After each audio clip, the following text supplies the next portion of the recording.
Hey, good afternoon, everyone. Tanzikia. What a great day to be alive. Welcome to our presentation entitled Agriculture in a Circular Economy. Before we get into our presentation today, we'd like to thank Thomas, Jada, and the entire FHQ team for organizing this very important conference. We'd also like to thank them for inviting us to come along and speak. And also, we'd like to thank all participants for finding time to be part of this vital discussion. For obvious reasons, I'm talking to you today from my home office, and I wonder if I might ask for your patience as I navigate the three screens on my computer here whilst talking to you. For many reasons that we know about, and some that we're going to talk about today, when we think about agricultural circular economies, there is no time to waste. My name is Mark, and I've been with Stantec for about 6.5 years. I've had the great privilege of calling Regina my home for the last 5 years. Initially, I'm an oil and gas guy, although more recently, I now lead Stantec's energy and resources business line in Saskatchewan. So that's power, it's oil and gas, and it's the mining piece, and specifically potash mining. Um, Originally, I come from a small town in the southwest of England called Melksham. Melksham is a medieval farming and market town. Melksham, milk and ham. I'm a farming boy, born and bred.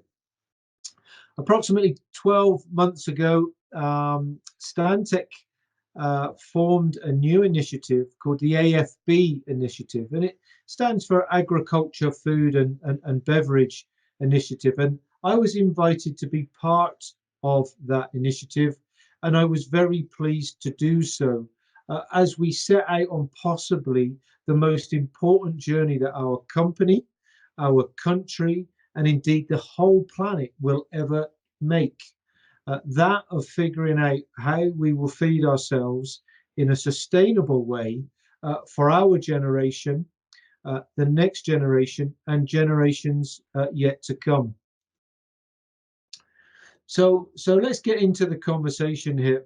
Before we can talk too much about a circular economy, we need to understand what a linear economy looks like. And from the image up on the screen, we can see that in a linear economy, we take resources from the land, we make things with them, and it could be food, it could be clothes, infrastructure, products.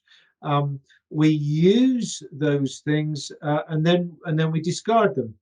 Uh, when life was simple and the world's population growth relatively slow, there was some balance inherent in a linear economy. However, over since perhaps the Industrial Revolution, we've come to realize that the linear economy is not sustainable. An agricultural linear economy on a global scale simply doesn't work. For reasons that we see and feel, and that could be land shrinkage, unpredictable growing seasons due to climate change, increased needs for energy, international governments' thirst for economic growth, and many more, the linear economy simply doesn't work. So let's talk a little bit about the circular economy.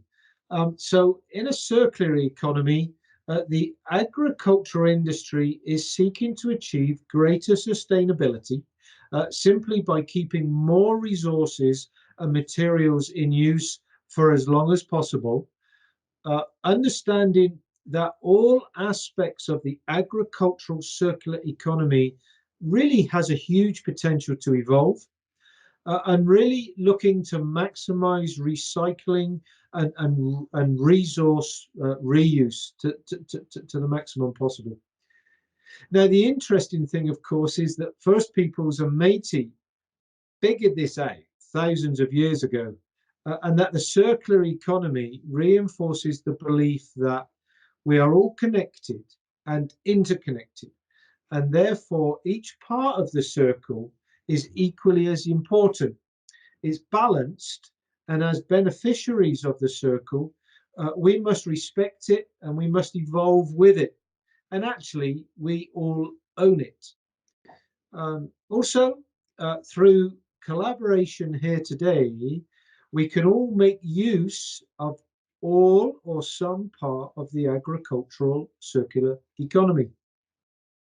Uh, Globally, the relationship we have with the land, as well as with towns and cities, as well, uh, must evolve and it must change. And finally, our connection with the land and the environment means that we have a responsibility to steward its sustainable future.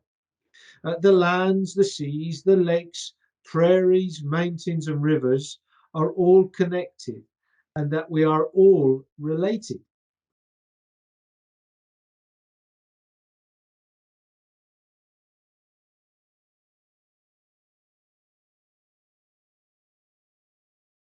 So, how have we at Stantec defined the agricultural circular economy? Well, we've defined it with five discrete, distinct buckets, if you will. Firstly, there's the food production. And in our definition, we're considering the processing of raw materials from the primary sector, such as fertilizer and growing enhancements, potash, nutrient, nitrogen, and other nutrient production, right to the farm and to the sea, uh, into food, in food processing facilities, fulfilling consumer demand. There's two aspects of food production that we wanted to talk a little bit about today. So firstly, the first part of that process, it talks about the potash, the phosphate, the nitrogens, and fertilizer production. And of course, these are inherent in our fabric and our industry in Saskatchewan and across the prairies, across Canada and North America. We don't need to talk too much about those, they're well established. But what we do want to talk about as it relates to a sustainable circular economy in agriculture is just to pause and think a little bit about the environmental impact. So key areas that we need to be looking at, that of quantifying greenhouse gas emissions and understanding what can be done to reduce them. Looking at lean process engineering to engineer out inefficiencies and increase yield and reduce operating costs. We also need to be looking at, and we are looking at cogen opportunities to reuse and capture waste, and that of carbon capture and sequestration opportunities, which, of course, in Saskatchewan and in Canada, we are world renowned for. So these are key areas that we want to look at and we are looking at as it relates to food production in those sort of primary sector elements. The other aspect that we need to consider, once we have crops in the ground, what other tools do we have at our disposal to better ensure a higher yield, be that with crops or be that with animal farming? Now, this isn't an area that an engineering consulting company has principal area of expertise, but there are some elements of the technology advancements that we'd like to just touch on. Firstly, in the top corner here, of course, we show the images, the farming images, and really wanted to just touch on the topic of making use of microchips to better understand and predict the health, well-being and yield of our cattle, our sheep and pig herds. And of course, using microchips, using digital technology in our farming has proved to great advantage.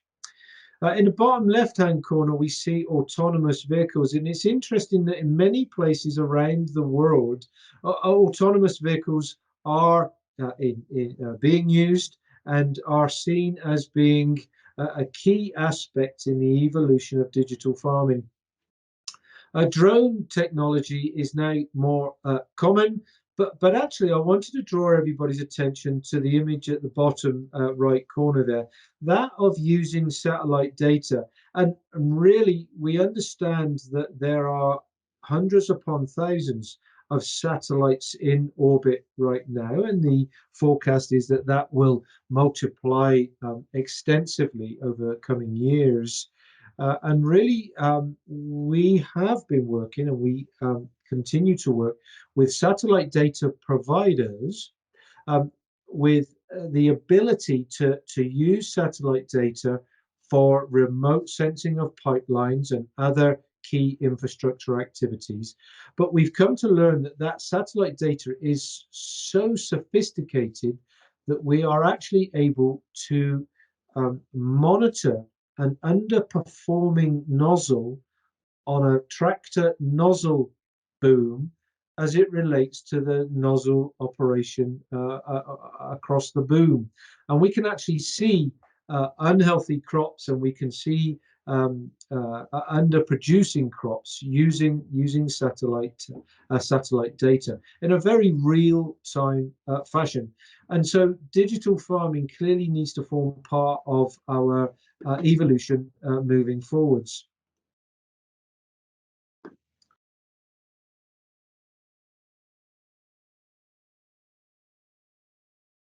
Next, we think about food processing. Now, I'm not going to talk too much about food processing, as others far knowledgeable than I already have in this conference. Of course, food processing is a transformation of agricultural products into food, or from one form of food into other forms.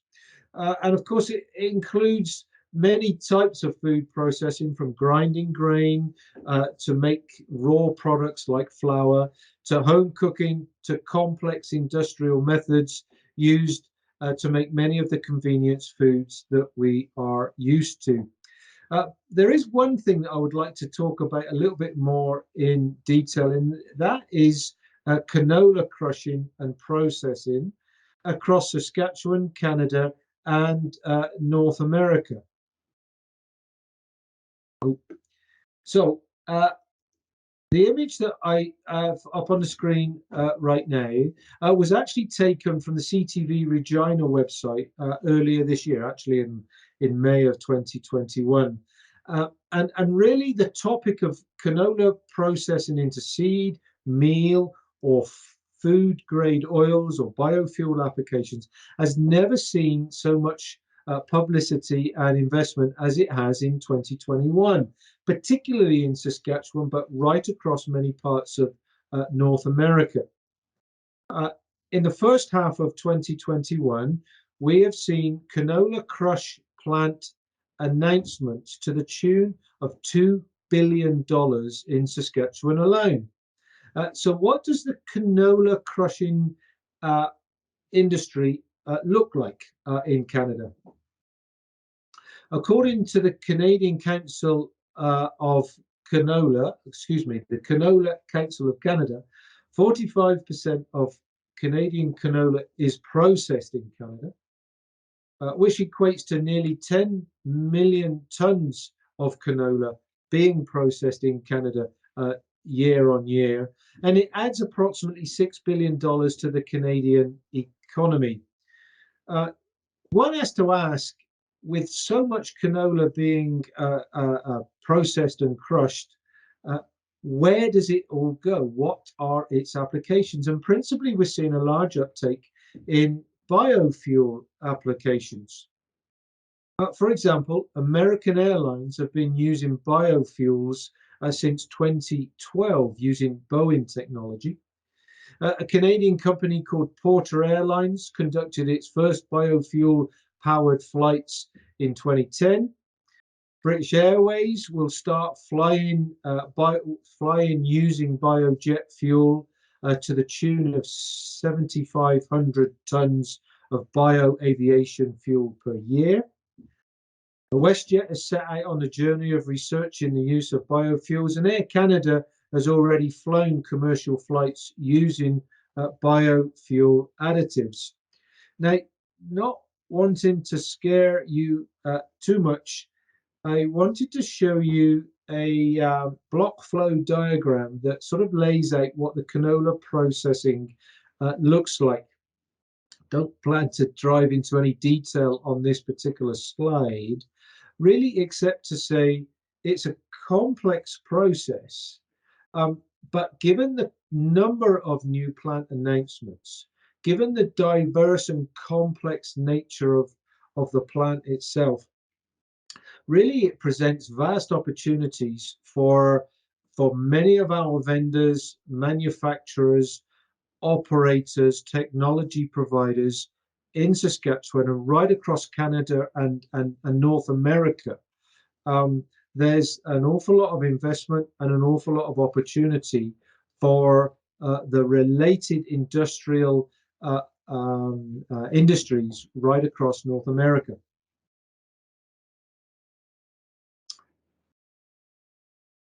So let's take a quick look at some interesting canola production statistics. Um, and this data set is based on calendar year 2020 and is provided by the Canola Council of Canada. It's public data. So we see just under 21 million acres of seeded area in the country, canola seeded area in the country, with a total production of just shy of 19 million metric tons for that year. Dropping down to the domestic processing, I mentioned a little while ago around about 10 million metric tons of canola being processed per year. And you can see that that's broadly speaking a 50-50 split between oil produced oil produced from canola crushing and also meal production. Now, it's interesting to see that there's an equal split between the oil and the meal production, because the meal production, of course, is used for poultry feed. It's also used for dairy feed, and actually using canola crushed meal increases milk production by approximately 1 litre of milk per cow per day, which is obviously quite significant. And it also has organic fertilizer applications amongst other uses. And clearly there's an important link between canola processing and that agricultural circular economy. In summary, with the recent announcement of these additional canola processing facilities in the Canadian prairies, there is an expectation of at least an increase of up to 50% in canola crushing and processing capabilities, which will result in potentially 15 million metric tons of canola being processed per year. And more plants are planned in the US. On this mega scale, if First Peoples and Métis are looking for a place to start in agriculture, one could do an awful lot worse than growing canola. Next, let's take a look at food distribution. Now, clearly, food distribution is the process in which the general population is supplied with its food before or after it's processed. Now, we have lots of images here, and I don't plan to drive through each of them, except really to bring out two points.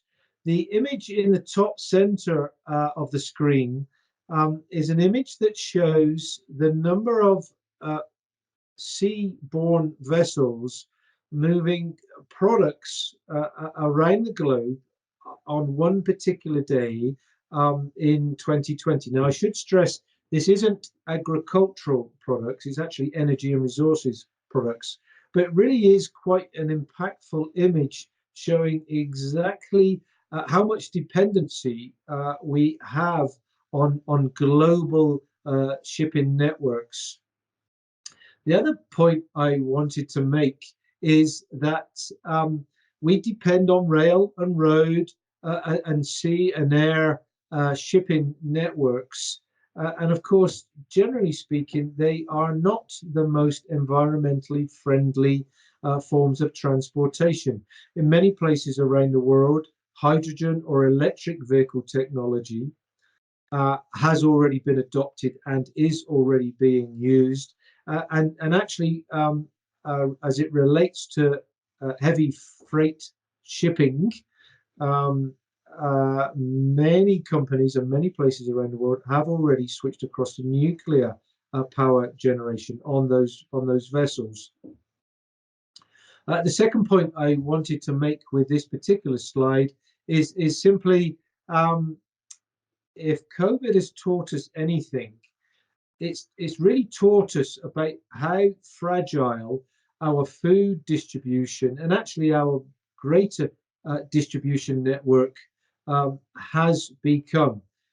It is not as predictable as we would like, and largely not always necessary on such a massive scale. We've learned to adapt. And finally, you'll see in the bottom right-hand corner here how bad things can get when we find a large shipping vessel inadvertently stuck in the Suez Canal. And again, we've experienced how fragile the global shipping network can sometimes be. Next, in our circular economy, we need to consider food security. Now, this is an area that is of particular interest to me, and it's an area that we have focused some of our study efforts. In studying food security and access to food, we have conducted some research to understand what the common food security considerations are around the globe. Firstly, we've considered food freshness. Now, food is generally not hugely fresh using our current sort of model. For example, in Canada, lettuce are grown in California. And by the time we get to see the lettuce, it's usually at least 3 weeks old. Um, so aging food is not always terribly appetizing, and because it's not always terribly appetizing, generally the food, a high percentage of the food is thrown away in preference for less healthy forms of food, fast food, for example. Food production. So we've looked at food production and we talked about it a little bit already. Comparatively, very little food is grown locally.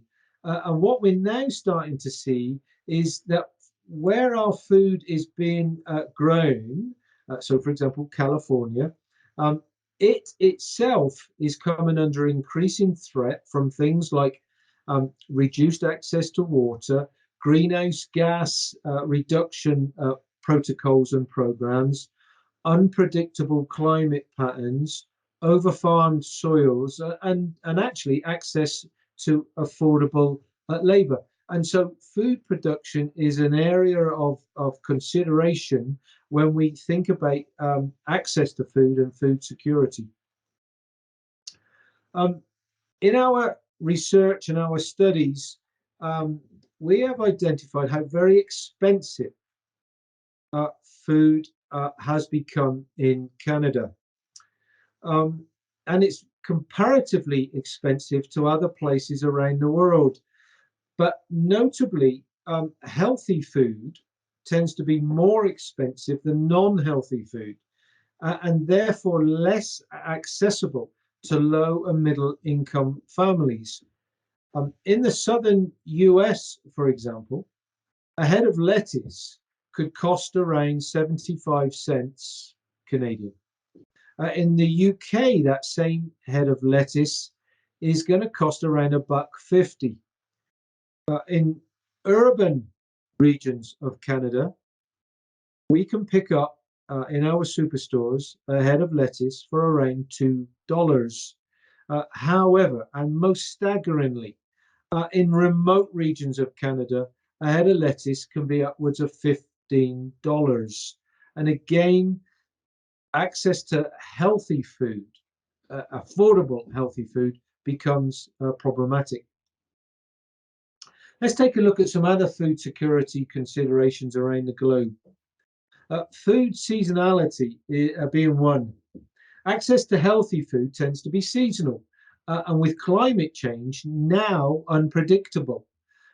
It tends to involve ship, road, rail, and air handling. We talked about that already, all prolonging the accessibility, freshness, and impacting the cost, and all relatively unhealthy forms of transit as it relates to the environment. Next, we've been looking at how people are fed around the world and how they are hungry. It's not unusual for younger people to go to sleep hungry around the world.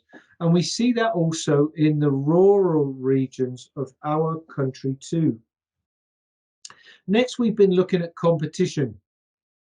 Competition drives innovation up and it drives cost down.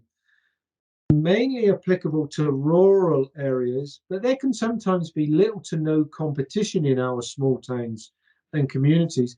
Therefore, prices generally remain high. Link that problem to the next problem of unemployment levels, and we can see a compounding effect. As population's migration from rural areas to urban areas continues to be relatively high, and unemployment levels in rural areas also remains high, compounding access to healthy food problems, whilst at the same time, access to sustainable food in overpopulated urban areas also remains a problem. We've also been looking at wildlife habits. One thing is for sure, climate change has affected wildlife habits and therefore reducing our abilities to hunt and to fish. We can no longer rely on traditional forms of meat and fish unless they are farmed. This is in no small part due to shifting human habitats, climate change, and unreliable harvesting conditions. We've been doing some studies on effects on the health system as it relates to food security and access to good food. Although gathering accurate data can be that at a regional level, a provincial level, or at a federal level, can be difficult to achieve, either globally or here in Canada, it appears that there is a direct correlation between the health and well-being of our population right across all age groups and the resulting social economic impacts of dealing with imbalanced diets as a result of poor access to food. Other considerations must be made regarding the impacts to the education system as we grapple with the intellectually disadvantaged youth due to poor food choices and access. And this is a focus area for us moving forwards. We discussed a little bit already the ability to grow crops for human use or for energy. This has been an age-old dilemma, of course. Do we grow crops to produce food for human consumption and for animal consumption, or for energy production? Perhaps the wise farmer follows the money, but maintaining a balance between producing food for humans and food for energy demand, now that our energy demand is higher than ever and rising, will always be a difficult conversation to have. And finally, one of the considerations as it relates to food security is that of crop production intensity. And this is an area that we are studying in great detail. With advancing technologies in modifying crop types and behaviors, why in Canada do we only take one crop from the land a year when in many places around the world, two or more crops are harvested?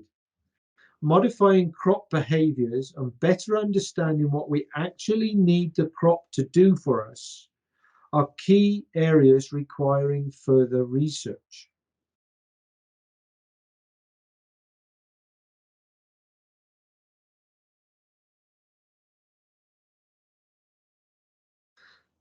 So for Stantec, we have been really excited by the potential shown of indoor, urban, and vertical farming. And we see this as a key area to overcoming a number of the issues that we've just discussed. There is no doubt, and the data set shown on the screen from 2015 to 2019 indicates that Canada's greenhouse and indoor vegetable industry is strong and expanding. Nationwide demand for fresh, local, and sustainable produce has demonstrated consistent growth in recent years. Tomatoes, cucumbers, and peppers are the most widely produced greenhouse crops. And for those that may not know, a tomato is something very similar to a tomato. Indoor farming is actually very easy to achieve. After all, humans have been growing plants indoors for centuries. But indoor farming economically isn't that easy. To make indoor farming successful, we're going to need four key things. Firstly, we need to consider technology. And there's essentially four aspects of technology relating to indoor farming. There's many players in this area. Generally, they're small to mid-sized operations, but the technology can be defined as, firstly, aquaculture. So aquaculture refers to the farming of fish and other sea life under controlled conditions in tanks, as opposed to harvesting wild fish. An interesting spin-off of this technology is referred to as recirculating aquaculture systems, which recycles water by circulating it through filters to remove fish waste and then recirculating the water. This process saves water and gives farmers the option to compost their waste. The second indoor farming technology relates to hydroponics. Hydroponics let people grow plants without the use of soil. Plants are instead fed with a nutrient solution. Just like with the aquaculture, recirculating water can reduce water use significantly. Runoff gets recaptured and all water is reused. The third indoor farming technology is that of aquaponics. Aquaponics combines aquaculture and hydroponic systems.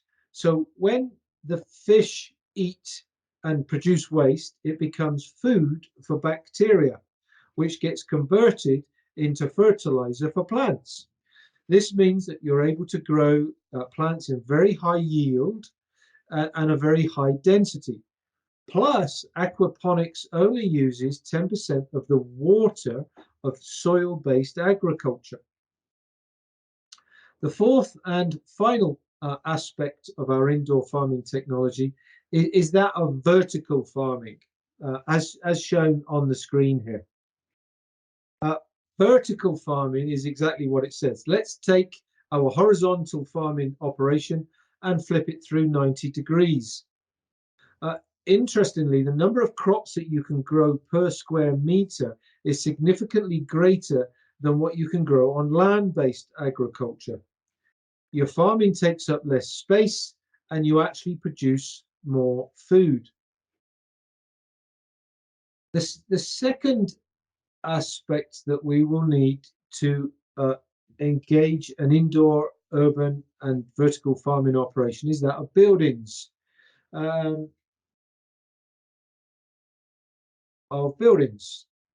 so we're going to need some buildings, of course, but it's not as challenging as you may think.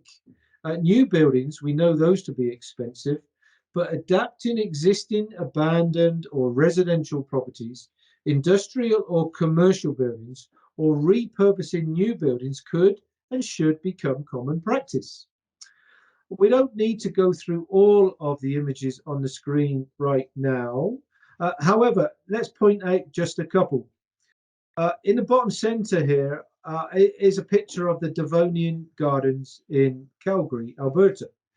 Perhaps you have visited the Devonian Gardens, and if you haven't, let me tell you, there are thousands of species of plant from all over the world growing sustainably and thriving very well. The top left-hand corner is a picture of the water treatment plant um, located in Copenhagen, Denmark. When the city of Denmark realized they needed a new water treatment plant, and they realized that in Copenhagen, people travel for 3 hours into Sweden to ski, they realized they had a problem. So in designing the water treatment plant in the way that they have, in the summertime, they're able to use the roof space for growing vegetables. And in the wintertime, it's used as the city's premier ski hill. The other image I wanted to draw to your attention is in the bottom right-hand corner here. And this is actually taken from the UK. The picture you see is actually an aircraft hangar. It's one of about 20 aircraft hangars at this location.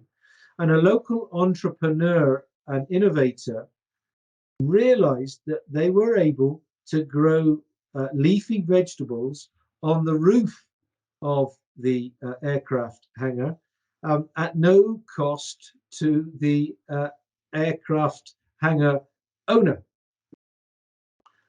Now, I happen to know this particular aircraft hangar. It's more than 75 years old, and it sustains its own growing ecosystem, its own leafy vegetable growing operation. And the final image I wanted to draw to your attention is this in the right-hand corner. This is the Bow Tower in Calgary, 236 meters tall, largely unoccupied as a result of COVID, and perhaps offers an opportunity as the tallest indoor farming operation in all of Canada. The third aspect that we're going to need in our indoor farming operation is that of some form of infrastructure. Not too much to say here, as the topic is fairly self-explanatory, except sometimes when we think of infrastructure, we think of massive roads and rail networks, huge demands on creating power grids, noise and light pollution. However, nothing could be further from the truth because indoor farming involves the controlled use of valuable resources. For example, one indoor farming technology provider actually claims a 95% reduction in water use. Quite simply, you put the water where you need it, and you don't lose it where you don't need it. Environmentally friendly, highly efficient lighting systems powered by wind or solar harvesting, again, optimize where the light is in relation to the plant or plants. And of course, indoor lighting is a predictable light source. Waste heat recovery and or geothermal energy reclamation offer phenomenal opportunities to capitalize on existing forms of human-made or naturally occurring energy sources. like, for example, industrial facilities where waste heat might otherwise be vented to atmosphere, or wells that are abandoned near to geothermal energy fields. Oxygen usage is controlled, and of course, indoor farming operations can, in most cases, actually be carbon negative. In short, you grow the amount of food that you want to and where you need it. You can reduce your needs for extensive infrastructure. Fourth and finally, and most importantly, um, we need to think about people. If the people who run our indoor farming operation uh, eat the produce from it and benefit from the health of it, but they don't support it, it won't work. In Stantec, we call this phase the 4 E's. Firstly, we need to engage. Let's consult with the local communities around our rural areas and in our urban areas to define and understand what people would like the operation to produce. No point in producing cucumbers if people don't like eating cucumbers. Secondly, we need to encourage. This is new technologies in many parts of our rural communities. Perhaps the first year's crop doesn't go so well. Maybe it tastes a little different to what we're used to. Perhaps it costs a little bit more than we initially thought. But growing local and year round can produce cost effective, predictable results. Thirdly, we need to employ. Indoor farming represents a fantastic opportunity to create local mini economies, employing drivers, operators, local restaurateurs, grocers, and more. People can't buy healthy food if they don't have the financial means. Create the operation, employ locally, put the money back into the local economy. Fourth and finally, enjoy. By embracing an indoor farming culture, we can enjoy healthier, smarter children who don't need to go to bed hungry. We can enjoy healthier nursing mums. We can enjoy putting more money back into the local economies and communities. Let's engage, encourage, employ, enjoy.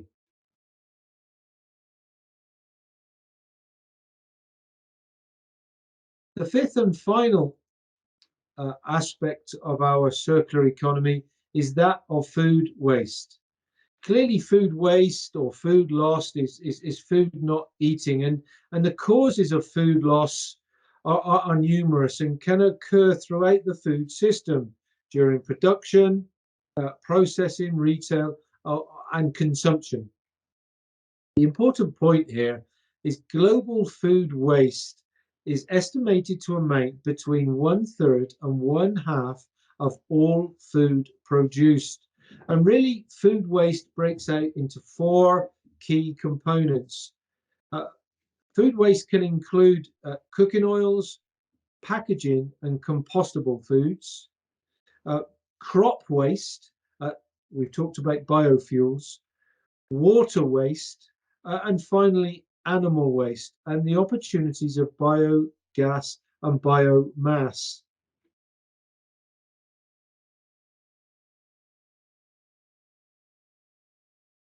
By way of conclusion, then, today we've talked about the agricultural circular economy and really identified five key focus areas that have been developed and that are being developed. There's lots more to do, no doubt, but together we can make it more efficient, more sustainable, and more circular. The circle is connected. No one part of the circle is more or less important than another, and all are connected to the most valuable thing of all, the earth. After all, we are all related.